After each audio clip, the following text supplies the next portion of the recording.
মায়ের পায়ের নিচে সন্তানের বেহেশত, মার যদি চরিত্র খারাপ হয় তাহলে কি হবে? আসলে তারপরেও দুনিয়াতে আপনি যতদিন বেঁচে আছেন মায়ের সাথে ভালো আচরণ করতে হবে।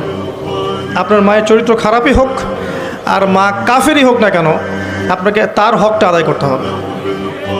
আল্লাহ পাক এটা সূরা লুকমানের মধ্যে বলেছেন। কোন সূরায়? সূরা লুকমানে বলেছেন। লুকমান হাকিমের উপদেশগুলোর মধ্যে একটাতে আছে, ওয়াইন জাহাদাকা আন তুশরিকা বিমা লাইসা লাকা বিহি ইলম ফালা তুতিউহুমা।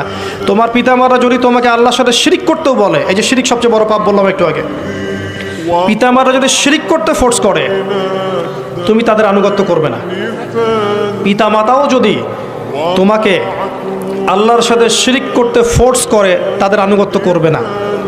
কিন্তু ওয়াসাহিবহুমা ফিদ দুনিয়া মা'রুফা, এই দুনিয়ায় তাদের সাথে উত্তম আচরণ করবে।